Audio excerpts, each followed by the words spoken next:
July 26th, 2008. I walked for 8.5 hours. Just walked. The squad car I had left behind was a distant memory, but I had to keep moving. It wouldn't be long before the Hampton County Police Department sent someone looking for me, especially not after I killed those 2 police officers.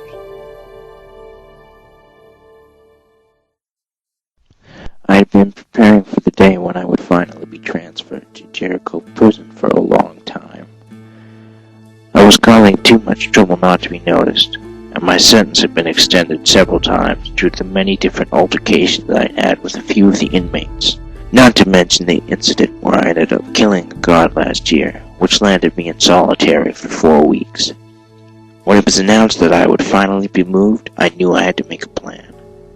It came to me about a week before I was scheduled to be transferred. It wasn't going to be pretty, but I had been here long enough, and a little pain would be nothing if it meant that I could finally escape from this place. On the night before the move, after everyone had gone to sleep, I got down to business. I had to be careful not to make any noise or my cellmate might blow my cover. Taking out the mirror I kept hidden under my pillow, I examined it carefully, weighing the pros and cons of what I was about to do.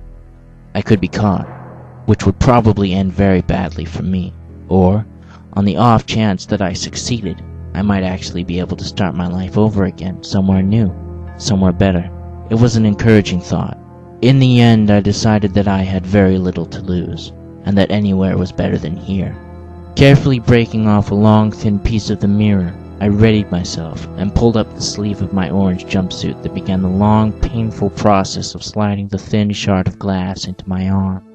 The first layer of skin broke easily enough, but as the glass began to make its way into the flesh, I began to feel it sting. But I had to keep going.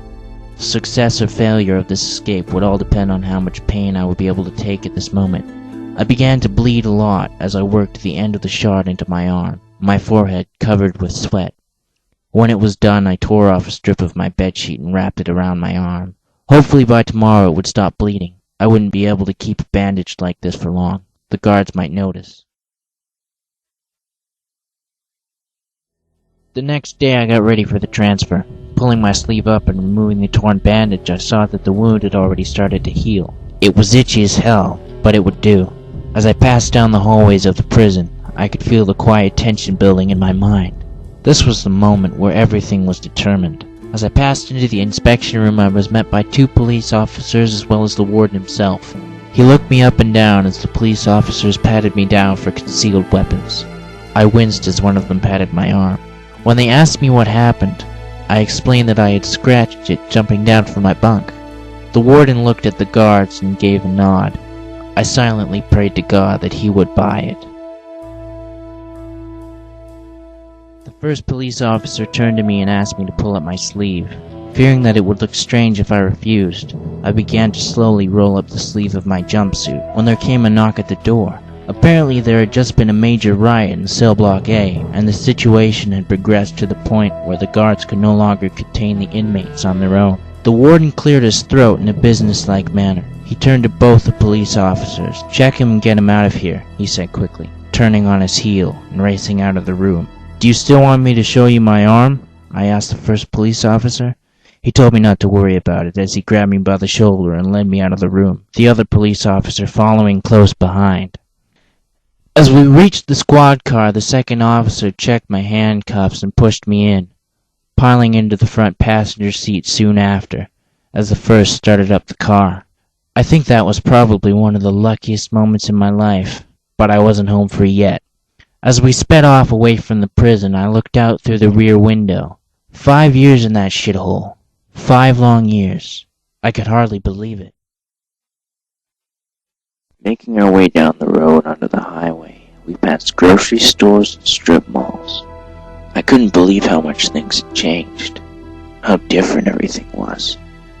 A couple of hours passed, and the sun was beginning to set. The cops in the front seat had barely said 10 words to each other for the whole trip. They seemed distracted, as if something had a hold of them. It was getting darker by the minute, and the road around us was surrounded by forest. It would be easy for me to hide for at least a little while in this terrain. I looked outside as we passed a sign that read Shell Bay. The name had been crossed out, and the words Hell's Point had been scrawled over top of it in red spray paint. It had been a while since I'd been on the outside, but I remembered enough to know that we were going the wrong way. I tapped on the grate that separated me from the front of the car. "Hey man, where are we going?" I asked. "Shut up," the driver said in a voice devoid of any kind of emotion. This wasn't right. Something was clearly wrong with these cops. It was time to make my move. Quietly rolling up my sleeve, I began to dig into my arm, pulling off the newly formed scab that had begun to grow over the wound, just hoping that the glass wouldn't break while I was trying to pull it out.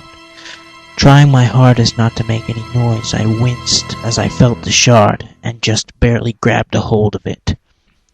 Making sure the guys in the front wouldn't see what I was doing, I began to pull, gingerly at first. But when it wouldn't budge, I started pulling more forcefully until it finally slid out of my arm with a wet slicing noise that made me grimace. I was bleeding a lot, but it felt good to have it out of my arm. The glass was hard to hold because it was soaked in blood, but I kept a firm grip on it. Now I had my weapon. It was getting a bit more difficult to focus now because of the blood I was losing, but I knew what I had to do. Looking up at the grate that protected the police officers in front, I saw that the holes were just big enough that the glass would fit through. None of these old squad cars had the plexiglass barriers, so this would be very easy for me. The shard slid right into the back of the driver's neck, and he immediately went limp, falling forward into the steering wheel. I held on to my seat as the squad car began to swerve violently from one side of the road to the other, finally flipping into the ditch. The glass in both the passenger windows were smashed out and the car was completely totaled. The roll cage had protected me from any life-threatening injuries, but my left arm had been torn to shit and hung useless at my side. I was pretty sure it was broken. Holding my arm to my chest, I pulled myself out of the wreckage and rolled over onto my back. There were pieces of broken glass in my leg, but my body hurt too much to move. I coughed up some blood and laid there for what must have been 20 minutes before I tried to sit up. Grunting in pain, I came to a sitting position and started pulling glass out of my leg. Each piece seemed to be wedged right into the bone and took a lot of wrenching to get out, but eventually I was able to get most of it off. It was at least another hour before I could stand. I felt a little lightheaded, but I was still alive. As I turned to face the totaled squad car, I saw the police officer on the front passenger side had begun to try and crawl out of his window. He looked up at me, his eyes dazed and uncomprehending. I stared down at him quietly. "It's not your lucky day, my friend," I said with a smile. Quickly wrapping the chain of my handcuffs around his neck, it wasn't long before I could see his face turning purple. He tried to struggle against me, but I had my knee on his back, so it wasn't hard to keep him still, even with my messed up arm. It didn't take long, and soon after he had stopped moving altogether. I fished around in his pockets and found the key to my handcuffs. Unlocking myself, I took the uniform off his body and ditched the clothes I was wearing. There was blood on the jacket, but it was better than an orange jumpsuit. I found a first aid kit in the glove compartment and bandaged cuts as best as I could. I used the long strip of cloth I found in the kit to make a sling for my arm. It was time to move on. About a mile down the road, I came across another sign that read Shell Bay, 23 miles. The same thing had happened to this one as well.